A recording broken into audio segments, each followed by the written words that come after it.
Amigas, amigos, muy buenas noches. Este día, en esta emisión de Versiones Públicas, vamos ya no a hablar de política, ni de historia, ni de relaciones internacionales, sino vamos a hablar de la bohemia. Y vamos a hablar de tres mujeres muy importantes para la vida cultural mexicana, para la cultura popular y para la cultura en general. Dos de ellas recientemente fallecidas, Paquita la del Barrio y Yolanda Montes, Tongolele, que Yolanda Montes entiendo que falleció unos días antes, pero se dio a conocer el mismo día. Y también de la exposición que está en estos momentos en el Centro Cultural de aquí de El Pedregal, sobre otra mujer muy importante en la vida cultural mexicana, María Victoria, a la que se le conoció en las generaciones más recientes por su papel en la televisión, pero en realidad fue, como las otras dos artistas, una especie de conmoción de la vida cultural nocturna de la Ciudad de México y, por supuesto, con una impronta muy clara en el cine mexicano. Y para hablar de esas tres divas y grandes diosas, pues tenemos a Pavel Granados. Pavel, querido Genaro, Pavel, muy contento de estar contigo. que además las conoces muy bien, eres investigador, melómano y además sociólogo de la cultura. Y además escribiste un texto, bueno, no un texto, armaste el libro de Monsiváis, el musical del Estanquillo. Y además es la exposición. Es como el catálogo de la exposición, Sí, Monsiváis. catálogo de la exposición, y en unos meses, el 19 de junio, se cumplen 15 años de la muerte de Carlos Monsiváis, que también aquí lo conjuramos pues para hablar de estas tres grandes figuras nacionales. ¿Qué hilo conductor ves en las tres? Oye, es que apenas invocaste el nombre de Monsi y como que ya se Ya enfocó. entraste en el mood. No, como que ya quedó todo enfocado, ¿no? Porque además, Carlos es el hilo conductor. Es Carlos, ¿verdad? Es Carlos, yo creo que sí. Bueno, hay muchos hilos conductores. La noche, Sí. la manera de vivir la noche, la manera de vivir la música, la educación sentimental, pues de los últimos, mira, no sé si los últimos 75 años o más, pero en gran medida nos hemos educado sentimentalmente con figuras como la de Paquita, la de Tongolele y María Victoria.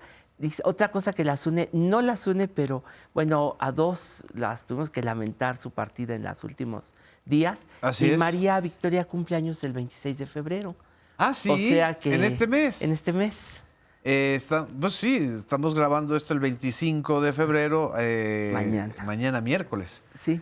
¿Cuántos cumple María Victoria? Bueno, Wikipedia dice que 98. ¡Wow! Entonces. Que además está fantástica, ¿no? Está fantástica, está contenta porque está celebrada ahorita por un centro cultural que el Estanquillo y un centro cultural, el Centro Cultural El Pedregal, exactamente, hizo una exposición que me invitaron también a organizar la curaduría y los textos. ¿Sí? ¿Por qué no entramos y platicamos primero de María Victoria, que está con nosotros, que además es una mujer muy querida en el mundo del espectáculo, en el mundo de la cultura y muy querida también por Monsiváis? Sí, en el medio cultural, en el medio televisivo. Es chistoso porque, fíjate, tiene varias rostros, facetas, ¿no? Facetas, sí, porque María empezó en el teatro, en el teatro de revista, en la carpa. Yo creo que eso te ha tocado estar con ella. Así es. Has visto lo espontánea que es María. Y muy amable y con un sentido del humor con una chispa. Sí, así en el momento improvisa. Sí. Y ella empezó en la carpa en Monterrey, aunque es de Guadalajara, empezó en la carpa en Monterrey. Y las otras facetas, pues bueno, llegó aquí a la Ciudad de México en 1949, yo creo que ella empezó. Mira, desde que era menor de edad ya cantaba en el teatro. Tenía que esconderse para poder, o disfrazarse, así vestirse un poco más como... ¿Más adulta? Más adulta para poder salir al teatro.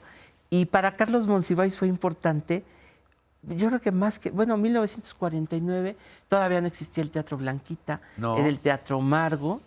Y en esas épocas, lo que a Carlos Monsiváis le llama la atención, porque lo registra en el libro de Historias de Pudor y Liviandad, Así escenas de pudor y liviandad, lo registra en otros momentos, es que en 1949 y 1950, pues como que nacen tres maneras de erotismo. Mira, es María Victoria, Exactamente. Los Tres Diamantes y el Mambo, o sea, Pérez Prado. ¿Qué quiere decir? Que 1949, 1950 se presentan en el Teatro Margo, y yo creo que ahorita que tú dijiste esa revolución, yo creo que los tres tienen que ver, ¿no?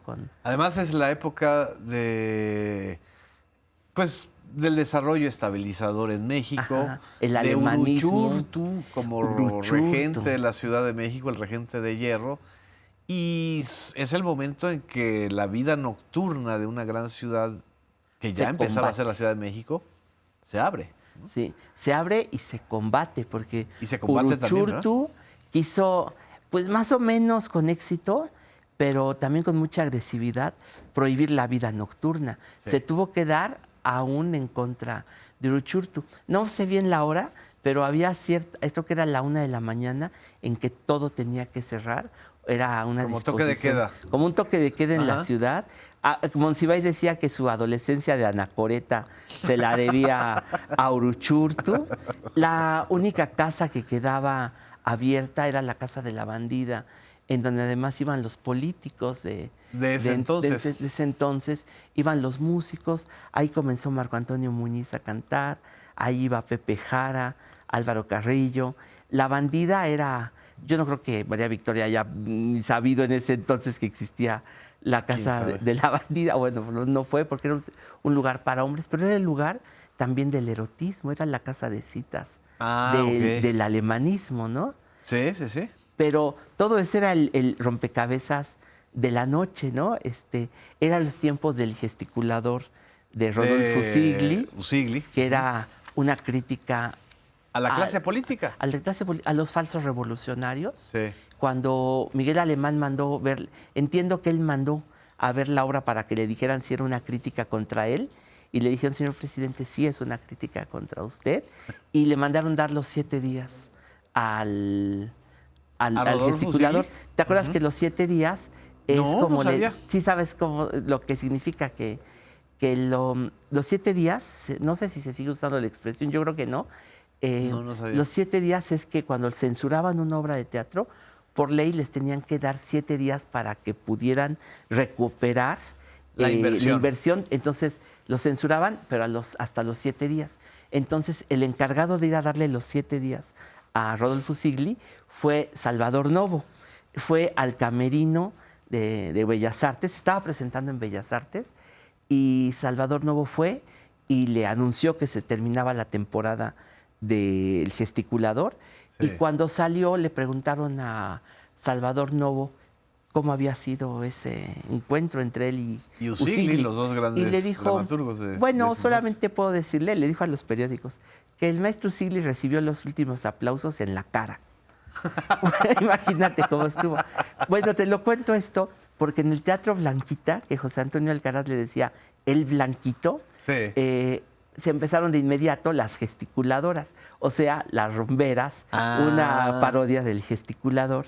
Era el tiempo, ahí sí ya, en que María Victoria ya estaba en el Blanquita. Pues fue esa noche la que le tocó a María. ella. Sí, la noche de los pachucos, Tintán. ¿Qué más? La noche de las rumberas. Ahora, si no me equivoco, Pavel, es también los mismos años, son también los mismos años de la irrupción de Tongolele. Completamente. De Sí. finales de los 40, Sí. inicios de Está los 50. interesante esa noche, ¿no? Porque mira, Así es. o sea, esa vida nocturna es Tongolele, pero Tongolele llegó siendo pues, un misterio. Y yo creo que hasta hoy, hasta estos últimos días, y seguirá siendo siempre un misterio. Yo creo que Yolanda fue una mujer, con todo y que era una mujer tan agradable, tan conversadora, la mejor amiga de María Victoria. Yo creo que hay algo de misterio. ¿Tongolele y María Victoria eran muy amigas? Las mejores amigas, yo creo. Wow. Yo creo que para María debe haber sido ahorita una noticia tristísima. Sí. Se conocen desde 48, 49 en que empezaban las dos. Se 80 conocieron años hace. hace 80 años, ¿Sí? sí, por lo menos, de amigas. Estuvieron en la televisión juntas, en el teatro. De hecho, yo las conocí a ambas juntas en un encuentro con Carlos, con Monsiváis. Ah, fíjate. Era impresionante porque las dos con una personalidad muy fuerte. A mí me impresionó mucho la dulzura de Tongolele, una mujer muy dulce, muy educada, Sí. muy politizada. También, sí. Era impresionante que Tongolele tuviera un punto de vista político sobre México. Te estoy hablando del 2006, 2007. Sí, sí. Y María Victoria también. Pero María Victoria ella vivía el espectáculo, estaba siempre muy conectada con lo que estaba en el mundo del espectáculo. Mira, yo creo que Tongolele era muy cercana a mucha gente. Era, no sé, no sabría decirte si tímida, no creo que sea tímida, que haya sido tímida, pero un Su poquito acento, más reservada. ¿no? Su acento yo creo que la aislaba un poquito. Su escaso dominio del español Ajá, sí. la volvía tímida, ¿no? El acento, yo creo que fundamentalmente, pero así en corto era muy conversadora, muy buena conversadora y hacía muy buena pareja con María Victoria, porque María lo que hacía era siempre hacer un chiste mientras hablaba Tongolele. ¿no? Pero sí, es el momento de Tongolele. Ahora, esa noche es interesantísima porque la verdad es que es la noche, pues ha de haber sido el inconsciente, Sí. de la ciudad, la noche ha de haber sido lo exótico, y lo exótico primero habían sido las rumberas. Y como me explicó un día la propia Tongolele, me dijo, mira, ¿sabes cuál es la diferencia entre las rumberas y yo, que soy una exótica? Le dije, no, ¿cuál es exactamente? Y me dijo, la gran diferencia es que las rumberas no podían enseñar el ombligo en el cine, lo tenían prohibido. Y me dijo, yo fui una exótica. Las exóticas u ombliguistas sí podíamos enseñar el ombligo. Wow. Entonces eran dos maneras distintas. Ahora, Yolanda creía que no le era nada simpática a las rumberas. Puede ser que sí, porque era más joven. Yolanda era más joven. Sí. Sí había. ¿Cuál Mira, era la rumbera top en ese momento? Mira, eran 5. María Antonieta Ponzo. Era María Antonieta Pons la principal, Sí. Meche Barba, Ninón Sevilla, Amalia Aguilar y Rosa Carmina. Entiendo que ya nada más queda Rosa Carmina. Rosa Carmina. Sí. Ujú. Y las 5 eran extraordinarias, la verdad. Sí. Pero ¿sabes qué caracterizaba a Yolanda? Bueno, primero ese aire de misterio, ¿no? Salía Tongolele y como que era todo misterioso. Y en cambio las rumberas encarnaban como la derrota moral, ¿no? Así es. Como Las rumberas eran un desafío. Un desafío. Y era festivo. Sí.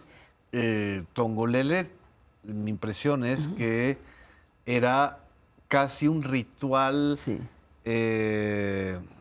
pues mágico. Sí, Tongolele no Casi tenía de brujería. biografía. Las rumberas llegaron a donde estaban, a esos escenarios, porque eran exiliadas de sus casas, porque eran víctimas del pecado, como decía la película. Y Tongolele no tenía biografía, era como una aparición así en la noche. Así es. De pronto salía Tongolele y los movimientos eran como de indiferencia, era un rostro que no sonreía, era una mujer como concentrada en el baile. Así y también es. ella lo explicaba de dos maneras. No, Te decía, no coqueteaba con su... no, para nada. Las rumberas sí coqueteaban, Así es. tenían una mirada, otra. Y Tongolele una cosa, eran dos aspectos de su baile. Uno era el tahitiano, porque la abuela materna de Yolanda era de ascendencia tahitiana. Entonces ella lo aprendió a bailar pues, en la familia. Y ella se movía así. Era como... Se bailaba, pero nada más se movía el tronco, las extremidades quedaban. Sí, no era la rumba, No. ni era la salsa. Pero también después aprendió a bailar las danzas africanas, que es así, son movimientos rápidos, como contorsiones repentinas. Sí. Y ese es como el diálogo que tenía Yolanda. Era muy elegante, pero no se cantaban en sus canciones. Era otra cosa. Era una especie como de momento ritual en el cine. Exactamente. Y Ahora, las tú me rumberas, ¿no? compartiste, y lo vamos a transmitir, un fragmento de un disco Así. que grabó Tongolele. Agua de beber, agua de beber calmará, agua de beber. Quizá Pues- el único disco que existe de ella cantando, ¿no? Sí, te digo lo que yo sé. Nunca le pregunté a Yolanda de ese disco, fíjate. Porque Qué tonto, porque mira, hay una biografía de Tongolele que se llama No han matado a Tongolele. Sí. Porque la película se llamaba Han matado a Tongolele. El libro que hizo Arturo García Hernández, que es muy bueno, pero no se reeditó, lo hizo La Jornada allá en los años 90. así es. Cuando estaba haciendo el libro Alejandro, le dije, oye, allá en Tepito hay un local donde tienen ahí el disco de Tongolele. ¿Por qué no vamos a ver?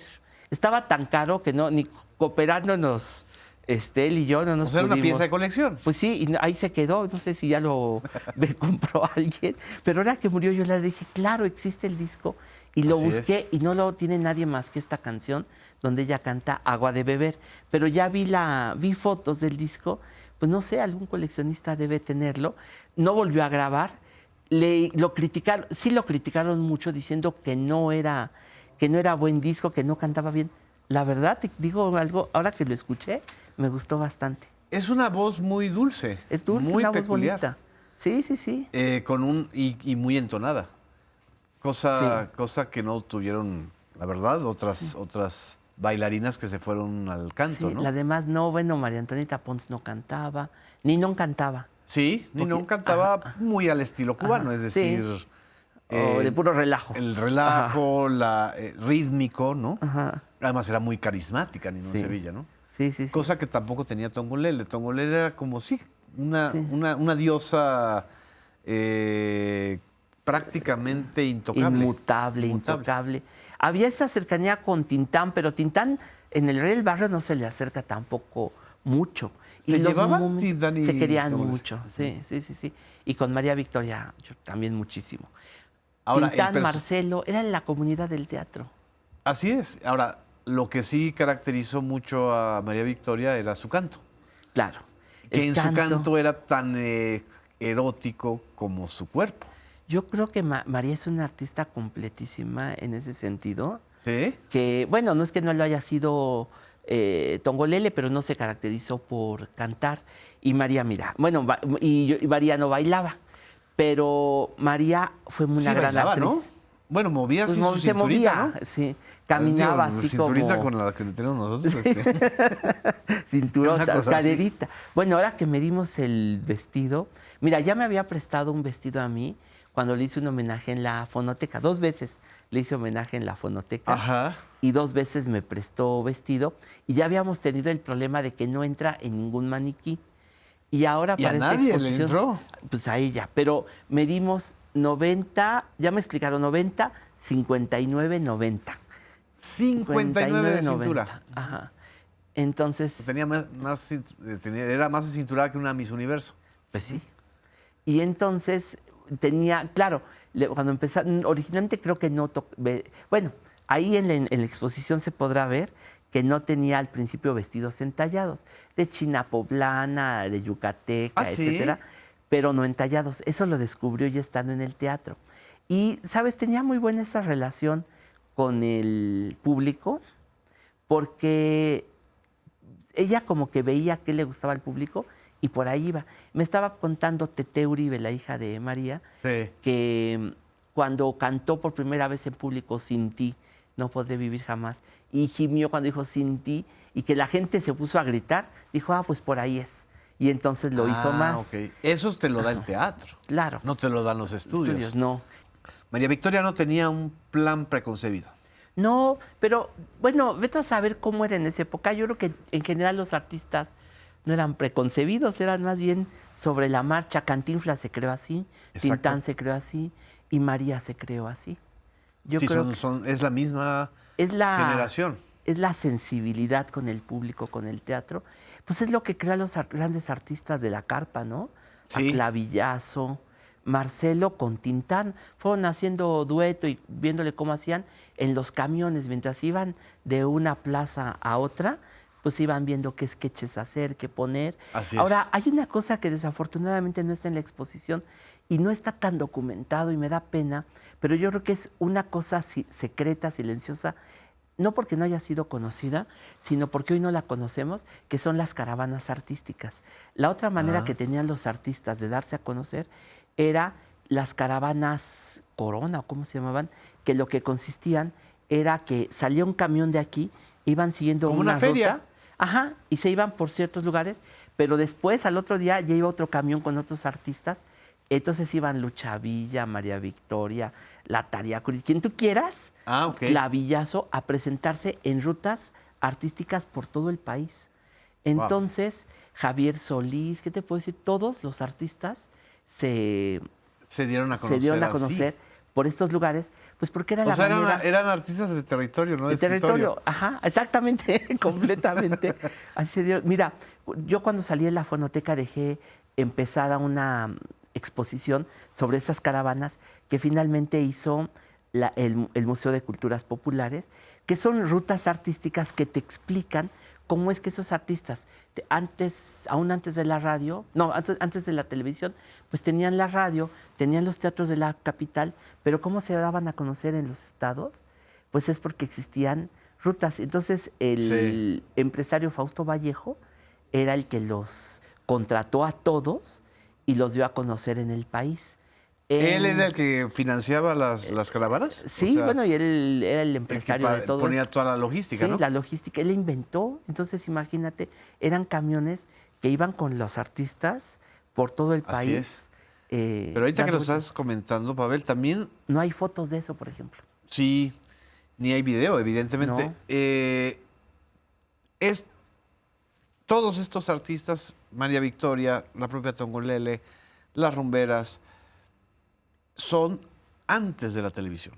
Es decir, Pues imagínate, antes coinciden. de que en el 72 surgiera, digamos, Televisa como Sí, lo que pasa es que en el 50 empiezan muy la muy tele. pequeñito Sí, las pero ya transmisiones. se conoce, ¿no? Sí. Pero el gran boom. momento de la televisión es en los 70, es Ajá. decir, ya cuando muere el Emilio Vidaurreta, Ajá. Azcárraga Vidaurreta, y llega Emilio Azcárraga Milmo, se fusiona Televisa con el Canal 8, con el Canal 5 y con el Canal 4, y la única que logra trascender de la carpa a la pantalla es María Pues esos Victoria. artistas, sí, ¿verdad? Completamente. María Victoria estuvo muchos años en la televisión. Bueno, imagínate, ahora, televisión creo que hizo 14, 15 años, La Criada Bien Criada. Así es. Aparte de otras series que hacía, telenovelas donde le hicieron, mira, Carlos Olmos hizo La Pasión de Isabela, El que es un director. homenaje a María Victoria con Ana Martín,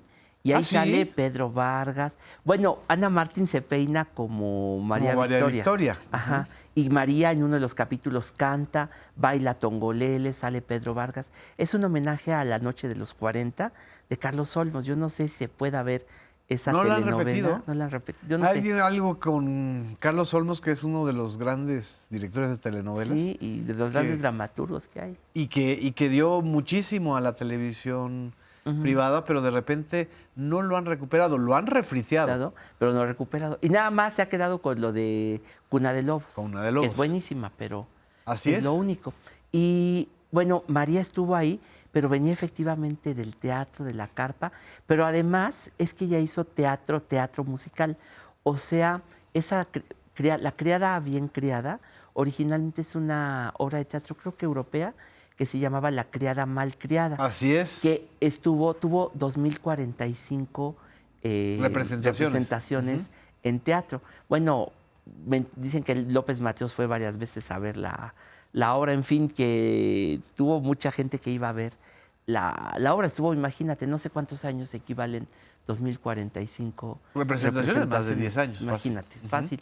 Entonces, hizo teatro de revista, teatro musical, cómico, cine. Hizo, yo creo que María Victoria unos 30 y tantos, 40 películas, dirigida incluso además por Ismael Rodríguez. Sí. Discos, olvídate, los discos de María Victoria. Y hay uno que yo le diría aquí a nuestro auditorio que nos está viendo, que escuche al menos, bueno, todo lo que se puede de María Victoria, pero al menos que ponga la atención en dos grabaciones, creo que es el mismo disco de 78 Revoluciones, Venganza, que es un bolero brasileño que ella cantó en español, y Mil Besos, de Emma Elena Valdelamar. porque los acompaña Juan García Esquivel Wow. en el piano, En el piano. que es una cosa que parece que lo acaban de hacer hoy por la vitalidad, por la Vigencia del verso. por la manera tan extraordinariamente moderna que tiene Juan García. Bueno, es que Juan García Ponce es un músico admirado hoy en el mundo. Así es, que en ese entonces era Era un excéntrico. un excéntrico y además, pues, Agustín Lara acaparaba todo, Sí. ¿no?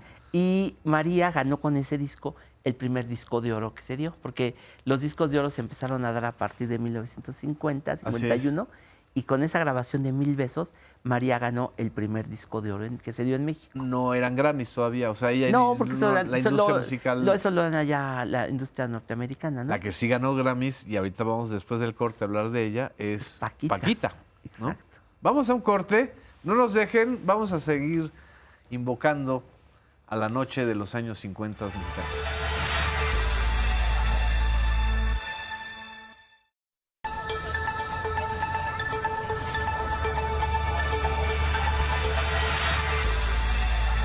Regresamos a Versiones Públicas. Estamos en un viaje musical nocturno por dos figuras importantísimas y todo el contexto, Tongolele y María Victoria. Y no se nos puede ir esto que me estaba recordando Pavel. Ambas fueron condenadas por la Liga de la Decencia, ¿no? Sí, completamente. ¿Qué era la Liga de la Decencia? Oye, está increíble, es que fíjate cuántas cosas salen, pero el ¿Sí? mambo también fue condenado por la Liga de la Decencia. Ah, Pérez Prado. Sí. Pérez Prado. Y en general... Danzas diabólicas. Sí, decían. te voy a decir que era la Liga de la Decencia, que ahora tengo la duda de si se llamaba Liga de la Decencia, que es como se recuerda, o como encontré el archivo en la Universidad Iberoamericana de la Legión de la Decencia. Como sea, era un grupo impulsado por los Caballeros de Colón en los años 40, o sea, pues por el Vaticano, y era para combatir la inmoralidad. Así es. ¿Cómo funcionaban? Pues hacían unos listados y catálogos de lo que no debías ver. Era como, no era como como a favor de lo mejor en los medios. Ándale. Digo, por decirlo. Por decir el modo, pero para que no, qué cosa no podías ver. En vez de que te recomendaran algo, te recomendaban qué cosa no. Era una especie de censura social. Ajá. Católica. Mira, católica. ¿Cómo le hacían? Ponían en las iglesias las listas de canciones de lo que no debías oír. O sea, el top 10, pero de lo que no debías escuchar. Todo el mundo sí iba a escuchar pues, eso. los compositores lo que querían era salir en la lista de la iglesia, así que te De la pusieran Liga de las la 10. Decencia para que entonces, si eran prohibidos, eran más atesorados. ¿Qué obras de teatro no ir a ver?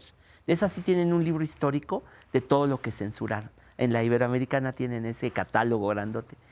¿Qué películas no ir a ver? Y les pedían a sus seguidores, la Liga de la Decencia, que mandaran cartas a los medios de comunicación para decirles, si ustedes siguen poniendo tal canción, no voy a seguir escuchando su estación. Como boicot. Como boicoteaban. Entonces, o por ejemplo, compraban revistas eróticas y las iban a quemar a la Alameda. Ajá. Y entonces el regente de la ciudad mandaba a un enviado para reconocerles su labor por la decencia, Que era Uruchurtu. que era Uruchurtu, y les daba los elogiaba por... Entonces iban a los puestos de periódico a comprar revistas y las pues Pero hacían... fueron muy... Yo me acuerdo, a pesar de que nací muchos años después, 2 décadas después del éxito de Tongolele, todavía recuerdo en los 70s la leyenda de Tongolele. Yo nací en Yucatán. Sí. Y la leyenda de Tongolele exótica y prohibida por la iglesia todavía seguía.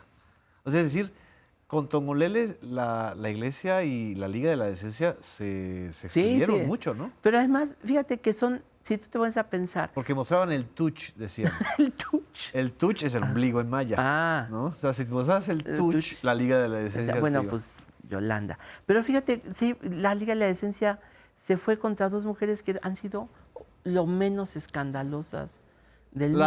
Las dos con relaciones maritales prolongadísimas. De toda la vida. Así es. Bueno, María enviudó muy joven. Sí. Y Yolanda siempre con Joaquín, que además era músico, su percusionista con quien ensayaba, ¿no? Pues eran las otras. Y el mambo, no se diga. Ahora, un apunte rapidísimo del mambo. El mambo nada más duró 3 años. ¿3 años? 3 años. Pero una revolución. Llegó, pues imagínate, Pérez Prado llegó en 1950 y fue exiliado de México en 1953. O sea, esta revolución mítica del mambo, pues duró muy poquito tiempo. Wow. Estuvo 10 años fuera.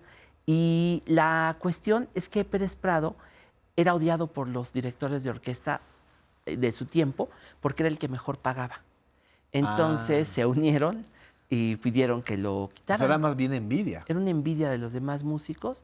Entonces eso hizo que fue en 53 que Se fue a Luis Miami, Cortines se fuera, pues se fue a Estados Unidos. Ujú. No sé bien, sí, Estados Unidos fundamentalmente. Sí. Hizo giras por muchos lados. Y María Victoria, 10 años después, o sea, en 63, le pidió al presidente López Mateos que lo dejara regresar a México, A Pérez Prado.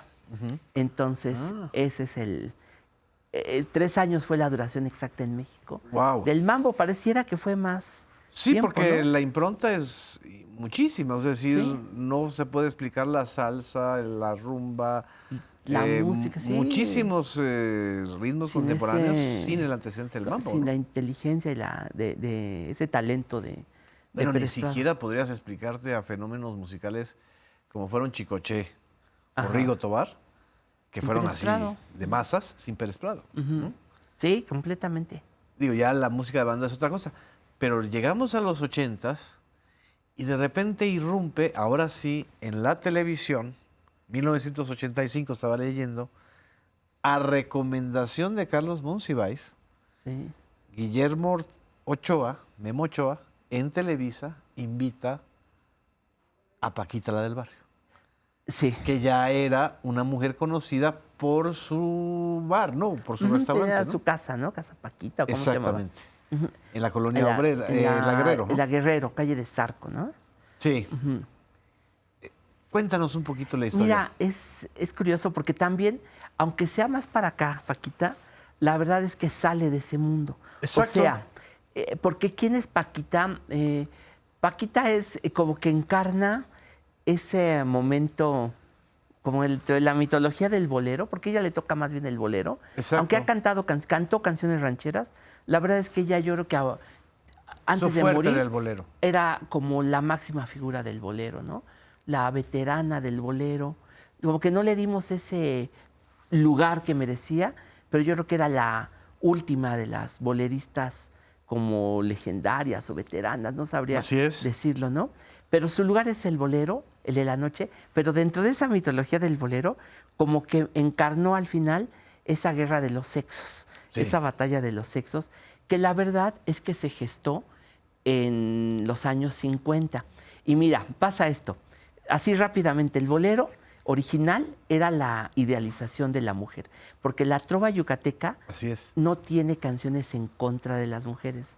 La trova yucateca es la idealización del Salvo amor. Pastor Cervera. Pues yo creo que... Pastor salvo- Cervera, digamos, es el último de los bohemios que sí empieza a tener canciones de reproche, de mira. despecho. Ah, fíjate. Y por eso precisamente algunos otros autores yucatecos como Luis Demetrio y el propio Armando Manzanero menospreciaban lo a Pastor menospreciaban. Cervera, ¿no? Claro, porque la canción yucateca siempre se jacta de esa... Sí, de que es Sí. dulcísima. Ah, mira, qué como interesante, no sabía. Pero si hay un autor que es Y Pastor maravilloso, Cervera, Pastor magnífico. Cervera, ¿no? Dime por qué no te conmueve mi tristeza, dime por qué no te conmueve mi pasión, dime por qué no haces gala de grandeza y me dices por qué. Es un reproche. ¿no? Bueno, Luis Demetrio tiene una. Bravo, permíteme aplaudir por la forma que tienes de herir mis sentimientos, ¿no? Sí. Pero no es la característica de Y ella, luego, pues Sergio de la trova Esquivel original. Claro. y Guadalupe Trigo, que Sí. también fueron yucatecos, pues eran canciones románticas, ¿no? Sí, la trova original de los años 20 era la idealización. Agustín Lara cambió eso, pero siempre fueron hombres poniendo palabras en la boca de las mujeres. Exacto. ¿No? Creando discursos para las mujeres. Y aunque estaba María Grieber, aunque estaba Consuelito Velázquez, son mujeres que cantaron su experiencia de una manera, si tú quieres, muy elegante, muy lírica, muy poética, no sé. Pero la primera que se atrevió a cantarle contra los hombres fue Emma Elena Valdelamar. Exactamente. Ahora no me voy a acordar el nombre, pero Cheque en Blanco Así se es. la hizo al dueño del Frontón México. Justo Carreras se llamará. Era un empresario muy poderoso de los años 50 con el cual ella tuvo un romance. Y un día descubrió, no me quiso decir con quién, lo descubrió con una actriz de cine. ¿No? Emelena no me quiso decir con quién. Entonces, en una ¿Hablaste con fiesta- Emelena? Sí, me te voy a contar cómo me contó el estreno del Cheque en Blanco, porque de ahí viene Paquita. Sí. Estaban en una fiesta de compositores en que estaba este señor Carreras y estaba el presidente López Mateos. Entonces, fue en 63. Estaban en una reunión y entonces ella ya se había enojado con este empresario y le dijo, Malena, no me saludó usted, porque le hablaba de usted. No, pero hasta si le compuse una canción, ¿cómo voy a estar enojada? ¿Cómo me compuso usted una canción? Entonces le dijo a todos, el Malena va a cantar una canción para mí. Entonces subió a el Malena al escenario, cantó el Cheque en Blanco y dice Malena que cuando terminó de cantar sintió una pistola en la espalda. No me digas. Y ese había sido el coraje que causó en el empresario. En el empresario. Dijo, esto que usted me dijo, no se lo hubiera yo permitido ni a mi mamá, ni a mi madre, dijo. Entonces, esa es la historia del Cheque Blanco. Imagínate. Que es la canción más famosa Es la interpretada canción por Paquita. Por Paquita. Es el inicio del despecho. Exacto. O sea, realmente creo que antes de esa canción no había existido una pieza de ese nivel. O sea, de ese... Como que mira, hay muchas maneras de cantar eso, pero Paquita, el desprecio. Exactamente. O sea, te hacen sentir nada con una canción. Cuando 3 veces te engañé. Así es. Todo eso ya es un repertorio. A lo mejor muchos compositores se enojan. Yo he conocido intérpretes de bolero que me dicen, yo no canto esas canciones. Amparo Montes, por ejemplo. No, pues no, Amparo no. Montes es ortodoxa, digamos. No, ¿no? ajá.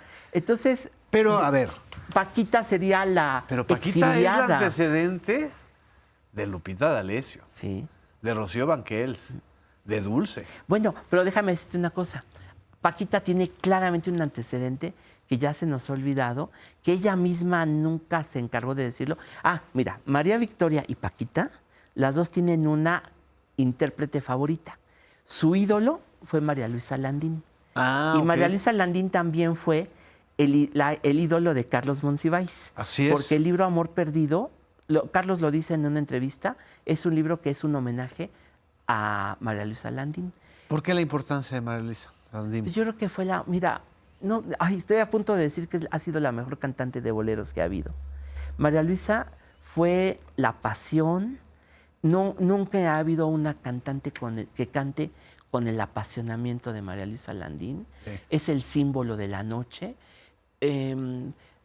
Elvira Ríos fue el murmullo de la noche, pero la pasión, la voz de las sinfonolas, el desprecio, el arrebato, el amor apasionado, es María Luisa Landín. Amor Perdido es una canción que siempre me ha gustado, pero hasta que le entendí, dije, bueno, nunca le había entendido la canción. Es que tú te burlas tú estás diciéndole, mira qué feliz soy, y resulta que no estás cantando con el coraje. Exactamente, de que es te el despecho. dejaron. Sí, pero nunca lo revelas. Y te das cuenta poco a poco, hasta que logras, es como una píldora que te hace efecto hasta quién Así sabe es. cuándo.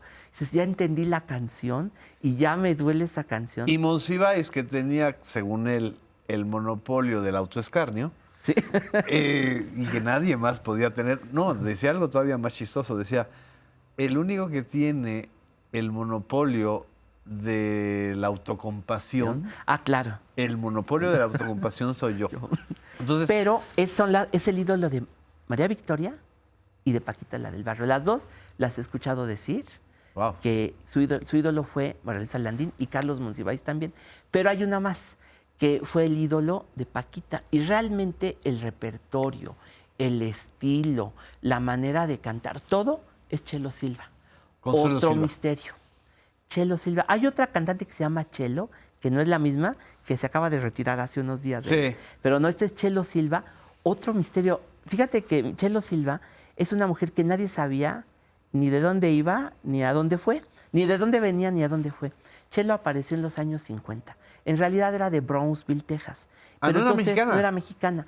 Cantaba aquí en las caravanas, en el Teatro Blanquita, en la televisión. No hay un solo video de ella. Hay algunas cuantas fotos. No hizo cine. No hizo cine, cantaba en el teatro, era muy alcohólica. Entonces, un día que alguien le insultó, ella bajó y rompió la botella en la cabeza a un señor, la llevaron al ministerio. Era así. No es un misterio, es un delincuente. No, la cosa es que un día desapareció. Wow. Y entonces, mira, yo recuerdo que en Televisa, Guillermo Ochoa, le dijeron que existía Paquita, la del Chelo Consuelo Silva, Silva, que estaba por ahí, y la fueron a buscar, porque decían, la fueron a buscar las cámaras de, no me acuerdo, puede ser que Televisa, y finalmente dieron con Chelo Silva, y resultó que era una imitadora. Y resulta que Chelo Silva ha tenido muchas imitadoras e imitadores, porque un tiempo se pensó que era hombre, en fin, porque desapareció. Todavía te estoy hablando Es de para 2000, una película, Consuelo pues Silva. imagínate, para 2002, 2003 recuerdo que todavía la buscaban, que existía, y resultó que ella había muerto en 1988 en Brownsville. ¿Paquita allá- la conoció? No estoy seguro, porque puede ser, todavía en los años 70 vino aquí a grabar Chelo Silva sus últimos discos en los 70. Sí. Puede ser, digo, de que la escuchó seguramente. Así es. Y la así es. manera de cantar, bueno, aquí entre nos, Sí. creo que es bastante mejor Chelo en su manera de cantar, en todo. No, era Sin una embargo, fuerza de la sí, naturaleza. completamente. Mira, te voy a decir una Yo cosa. sí la he escuchado. O sea, sí, Consuelo Silva era una cosa, pues casi como la de... Yo digo que es casi una Billie Holiday Exacto. del bolero. Así, imagínate qué elogio es ese. Pero te voy a decir una cosa que Chris Strachwitz, que fue el gran coleccionista de discos de La Frontera, es la colección más grande, es la que tiene la Universidad de Santa Bárbara en California, que son cientos de miles de discos. Él fue al homenaje último que se le hizo a Chelo Silva en 1982. Sí. Entonces, él me contó que iba en su camioneta y que entonces fue grabando, puso la grabadora así para grabar en su coche y fue manejando. Y cuando llegó al homenaje, pues ya apagó la grabadora. Entonces llegó al homenaje, estaba Flaco Jiménez, el acordeonista Ajá. tejano virtuoso, acompañando a Chelo. Y entonces les dijo a los de la estación de radio, oigan, ¿me dan una copia ¿Del disco, de la grabación? del homenaje? Le dijeron, es que no lo grabamos. Entonces, la única grabación que hay son los minutos que él grabó antes de llegar al... Ah. Entonces, yo tengo una copia de esa. Es Chelo Silva en su última grabación antes de morir. Sí. Es una maravilla en la autoconmiseración. Incluso hay una canción que se llama Soy Bohemia, donde explica a Chelo Silva cómo es su vida del alcoholismo, de la autodestrucción, que también la cantaba Paquita. Pero todo el repertorio de Paquita lo heredó de Chelo De Silva. Chelo Silva. El estilo, esa manera. Ahora, Paquita era como monumental, era como si saliera un tótem al escenario. Exacto, porque no además, se movía. como tú mismo dices, no había una era para adentro, ella cantaba Sí, hacia se concentraba hacia en ella. el rencor, ¿no? Sí. Como que iba a salir después un rayo láser a destruir a alguien. Pero era eso, Paquita. Yo la vi muy pocas veces cantar. ¿La viste pocas veces? Pocas veces, pero sí me fascinó, me encantó. Ahora, la descubrió Carlos, no sé cómo, pero lo que yo entiendo es que antes de que fuera con Guillermo Ochoa, él la llevó a una fiesta, a un cumpleaños de Marta Lamas. Ok. Y allí cantó por primera vez como en público, porque además ella cantaba con su hermana. Ah, Y era un dueto. Ujú. Y entonces no sé en qué circunstancia la conoció Carlos, la llevó a una fiesta y ahí le dijeron, bueno, es fantástica, tiene que Así es. cantar. Y seguramente vino después la recomendación de Carlos para que Y la es cuando lanzara. ella se vuelve muy conocida, Sí, ¿no? Sí, sí, sí. Y tiene un estilo de verdad muy interesante. Yo creo que es su personalidad, ¿no? Fue muy criticada. También en es un ciertos- misterio, Paquita. Yo creo que sí. O sea, también tiene algo de Sí. misteriosa ella misma, Sí. ¿no? Yo creo que sí. Y eso también la volvió, pues, una leyenda. Sí, yo creo que va Una a leyenda ser, en ya vida. es una leyenda, ya lo es, y ahora más, y va a ser con esos personajes de la noche, lo mismo, que aparentemente no tienen biografía, o la iremos a investigar, nos la irán a contar, pero sí, la verdad es que se sumergían en el misterio. Y digamos, ese era el arrabal, es Sí. decir, era el arrabal de la Ciudad de México, porque como Paquita la del Barrio, sinceramente, creo que habían muchísimas cantantes en el arrabal. Es decir, en estos circuitos que no era ya el teatro, ni era el cabaret, sino eran pues, los restaurantes, las fondas, ¿no? Claro. En donde pues eran las cantantes innatas, ¿no? Sí. Hay otra mujer sin biografía o con misterio que fue Elvira Ríos, que era otra Elvira Ríos, ajá. que le fascinaba a Monsi. Pero mira, Chelo Silva venía de Texas, se notaba un poquito ese estilo tejano que ella tenía. Grabó aquí, pero se regresaba a vivir donde vivía era en Texas, venía aquí por temporadas. Y Paquita como que llevó esa manera de cantar, la llevó completamente al arrabal. Yo creo que fue una de las vecinas distinguidas de la colonia Guerrero, de Sí. Tepito, ¿no? De la Morelos, ¿verdad? Más bien. Así es, de la Morelos. Ujú. Una vecina distinguidísima. Pues yo creo que todo el mundo la quería a Paquita, que fue generosa porque supo administrarse, supo ser un personaje. Cantó mucho con otras personas. Sí.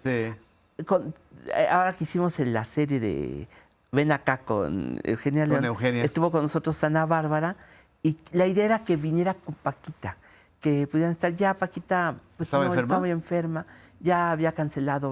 Creo que todavía cantó hasta hace poco, pero ya le internaban en el hospital. Y Ana Bárbara me contó que le hizo un homenaje, que ella le escribió un bolero a Paquita? Paquita, y es el video que hicieron juntas, pero es lo que Ana Bárbara consideraba que era Paquita. Le dije, oye, me gustó mucho porque llegaste a lo central de Paquita, a la manera de interpretar el bolero, a esa, pues sí, finalmente es rencor, pero también es autodestrucción, ¿no? Son las dos Sí, partes. autoescarnio. El autoescarnio. Ahora, ¿cómo explicas, Pavel, el fenómeno de la popularidad de Paquita?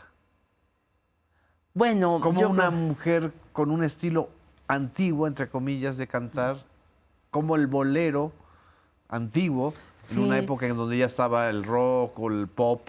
Bueno, yo creo que siempre hay una necesidad de seguir en el bolero, de encontrarle nuevas formas de interpretación al bolero, ¿cómo se dicen? Otras vetas Así al es. bolero. Creo que es necesario. Creo que el bolero ha sobrevivido, esta parte actual del bolero, porque se ve como esa parte decadente, destructiva, que lo tiene, que también lo ha tenido la balada, Claro. señaladamente, como tú dijiste ahorita, Lupita D'Alessio y José José, ¿no? Sí. Yo fíjate que me gustaría escuchar más las letras de lo que dice Lupita D'Alessio, porque el estilo es el de la jactancia. Sí. El estilo de José José es la autodestrucción total y Paquita es un rencor contenido, pero fíjate, finalmente se volvió una especie de rosario de maldiciones, ¿no? Eso terminó siendo Paquita Sí. y ibas tú a escucharla deshojar esa margarita de rencor, pero lo ibas a escuchar gozoso. Finalmente tenía sentido del humor y cuando de pronto volteaba y decía, ¿me estás oyendo inútil? Todo mundo gritaba de emoción en el Claro, público. porque ya no era un insulto, era No, ya era era una liberación. Era ¿no? una liberación, un juego. Yo no sé cómo vivió ella su propio repertorio. Yo creo que poco a poco fue agarrando sentido del humor. Yo estuve con ella en el Teatro de la Ciudad, en el homenaje a Emma Elena Valdelamar. Ah. Fue Paquita a cantar el Cheque en Blanco esa noche y le dije, Paquita, ¿tú lo ves con humor? ¿Lo ves con rencor este tema, tu repertorio? Y me dijo, mira, te lo contesto si te digo que mi canción que voy a lanzar se llama Romeo y su nieta. Romeo y su nieta. Entonces, o sea, ya era la pura vacilada, ¿no? O sea, Sí. Porque además tenía un sentido del humor muy especial. Ajá. Siendo veracruzana, no era guapachosa, digamos. No era conversadora al estilo Yuri, digamos, ¿no? Ajá, exacto. Otras cantantes o personajes de la farándula veracruzana. Era muy seria, Ajá. ¿no? y muy tímida, ¿no? Sí. También había una timidez, Había una en timidez. ella que eso la volvía todavía más atrayente, ¿no? Sí, completamente. Es como de esas amigas, a mí se me figura de esas amigas que tienen como mucha experiencia y que vas a llorarles y a querer confesarte y como que te expliquen algo. Y como que el bolero ha pasado un poco, como que es ese repertorio que tiene los secretos del amor. Y como que si lo escuchas, hay un conjuro o algo que te va a hacer solucionar tus penas. Como que tiene el secreto. Es como que vas a ir a cantar los salmos, ¿verdad? Ajá. Los salmos del desamor, ¿no? Como que mejor le pones una moneda a la sinfonola en vez de irse la dar al psicoanalista. O sea, es más efectivo, más barato, más rápido. Y además, también la época de la fama de Paquita, el inicio, es la época en que Luis Miguel agarra los boleros para poder volverse otra figura internacional, ¿no? Hay algo que pasó entre esa época que dijimos de María, de Tongolele y ahorita, y sí hubo una época en que el bolero, en que esa música fue vista menos, fue vista como... Mira, yo recuerdo la frase de Walter Benjamin, lo anticuado es el pasado inmediato. Exactamente. Entonces, cuando dices, ay, qué anticuado, pero cuando se hace más lejos, más lejano, Así es. se vuelve algo legendario, toma otro sentido. Y después de Luis Miguel... Es el vintage, digamos, de ahora, ¿no? Exacto.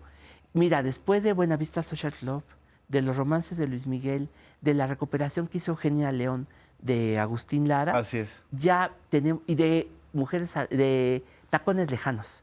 Y sí, Mujeres al borde de un ataque de nervios de Almodóvar. Es otra visión la que tenemos. Donde sale Chabela Vargas. Chabela Vargas, otra gran mujer. La Lupe. Misteriosa. Ajá, ¿no? Sí, otra mujer igual. Que además pero ese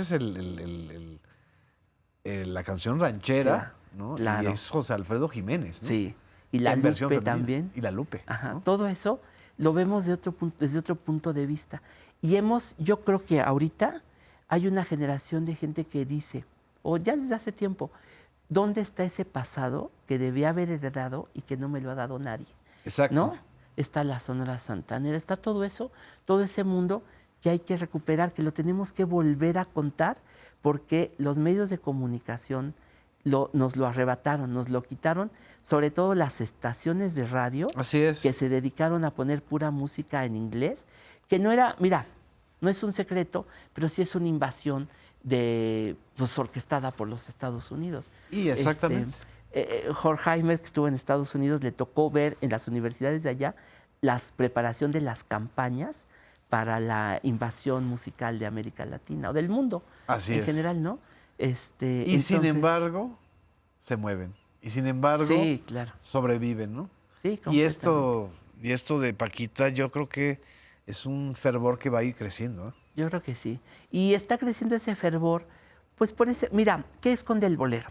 El bolero uno lo ve así muy modestamente como la música del lugar donde estaba Paquito y la sinfonola, pero si lo escuchas, estás oyendo los sonidos de África, estás oyendo la música cubana, estás oyendo la noche mexicana, estás oyendo los musicales norteamericanos, estás oyendo el bambuco, estás oyendo Sudamérica, estás oyendo incluso, Cole Porter escuchó toda esa música en Indonesia, estás oyendo toda una especie de diálogo cultural que son bloques enormes. Europa misma, o sea, el romanticismo europeo, el modernismo hispanoamericano, todo eso está en el bolero. Así es. Entonces, no es nada más. Si escuchas a Paquita, escuchas, bueno, la música tejana, escuchas el despecho, la educación sentimental, la concepción de la mujer a lo largo de estos 100 años. 150 escuchas, por años. desgracia, también a Shakira. También. Exactamente. Se nos fue el tiempo, querido Pavel. Muchísimas gracias a todas y a todos ustedes. Esperamos muchas entrevistas más como esta. Nos vemos en la próxima emisión de Versiones Públicas.